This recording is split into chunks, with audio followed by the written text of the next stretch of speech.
if you look at certain kinds of seaweed, their Yes. structure is the same. If you've ever seen a placenta after a baby is born, it looks just like that. I mean, there's like certain structures. Sorry to get gross, but it looks like that. You know, like there's similar structures or something that are patterns. Leave it to Lynn. If you watch Cellular world. if you watch the movie Avatar, you see the nature Yeah. somehow connected just like neural networks. Yes. Yeah, Totally. Totally. Totally.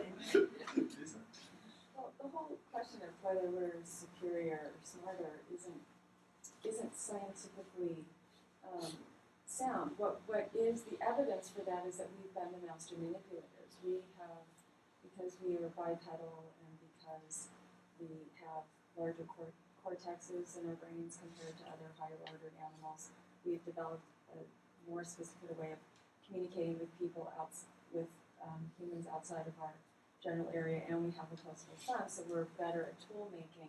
So we've been able to manipulate the environment better. So the philosophical question isn't really, it's sort of a dead end. Are we smarter? Are we superior in the value judgment?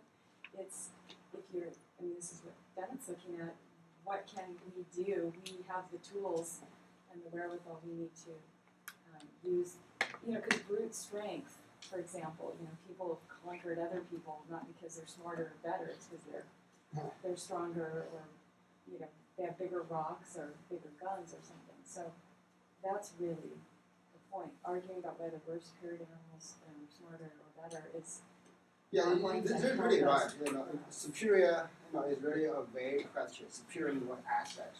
If we talk about brutal strength, we're certainly not superior to chimpanzees or lions. You know, they have much stronger muscles than we do. I think we believe what we can read.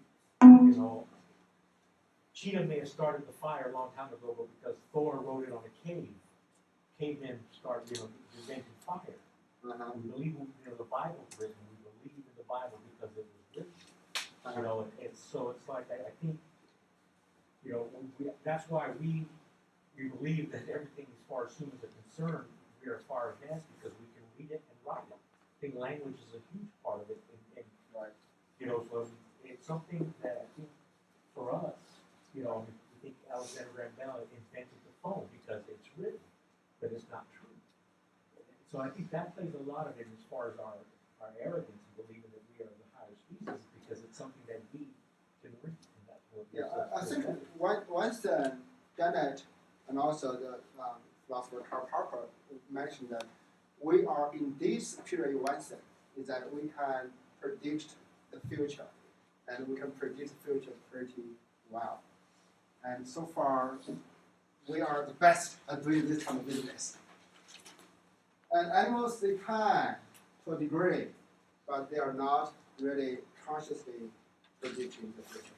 They're really, sometimes there are some instincts, there are some habits, but the human beings seem to be able not only to rely on the instincts, but also to, say, formulate scientific theories about the world and apply those theories to actual affairs. So that's a part of what Dennis said, okay, that's really what we are doing better than all the other animals. So, my conclusion is that we're not any better than the animals because only our technology is better. Because if you're like the bear whisperer, nothing works, you know. I mean, you got eaten. It's like you go It hike doesn't with take all this the far. people that went on the trail in Chatsworth and the lion ate them, you know. Yeah. You're not, as a basic person, you're not any smarter. Oh, I don't know that. I Well, mean, that's not- stronger. You know, physically. You're not strong, but you're not, I mean, you know what, if animals, I agree, animals are very smart, because they'll figure a way to eat you. Unless they can't jump in the water, you know, I mean, look at alligators and stuff, they have all these, you know, animals that are very slick in the way they come and get you, you know? And people forget that. It's like people buy those big snakes. You know, and There are no it's pets because in her home. actually, you know, the snakes eat little kids, you know, so. Right? No, I was just gonna say, but you know what, the question about animals predicting things, I don't know if that's true, because there have been many people who have claimed, for example, we live in earthquake country, California. A lot of people have talked about dogs and cats who all of a sudden, even horses, start acting weird right before an earthquake hits. That's their No, higher no, sense I'm not of talking about sensitivity. they're not Oh, Yeah. able to predict. Yeah. You know, there are many animals who seem to be able to anticipate what's going to happen. Yeah, You know, like ants, bees, a lot of those things to save themselves. But what Daniel tried to say, okay, they are really based upon instincts in a sense. Yeah. It's not based on conscious deliberation of what's going to happen, and then I will decide what to do next. And using Karl Popper said, okay, we are the species who can formulate the theories, and we can test our theories.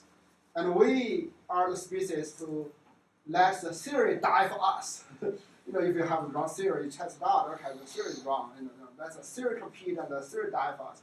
But the other species, they try by their own lives. But anyway, it's still, I agree with you. We do need some solid support to say, to show that we are indeed better than in the intelligent part than other species. But on the other hand, it is a significant scientific issue. Even though you have the hope that we may not be better, we want to be equal. But still it's a fact. If it's a fact, whether we are indeed better than animals or not, you just go with the fact, and then consider what we should do. And even we are better, that doesn't mean that we can do whatever we want to do to the animals. We will still have obligations. Actually, we may have higher, more obligations to the animals too. It's really, the fact is the fact. But what we are going to do based upon the fact is a different matter. It's value and fact. Yeah, and it could be that we, if we look at it that way, where we realize that we have an ethical responsibility, then we would have to look at animals in as we do children, Yeah. right? We have a moral responsibility to take care of children because they're not inferior to us, but they're certainly under our care. And I think that maybe if we saw animals as we do the children, I think maybe our philosophy or outlook on them would change. There are actually many philosophy students and philosophers who are convinced by Peter-centric argument, and there are many vegetarians in philosophy students and other majors. I think Yeah. it's kind of impressed because people can change the behavior based upon just rational arguments. So okay, let's move on to the Dumbo stuff. The Dumbo stuff. Sorry. Okay, we're gonna take a break first, okay, and then go back to the Dumbo.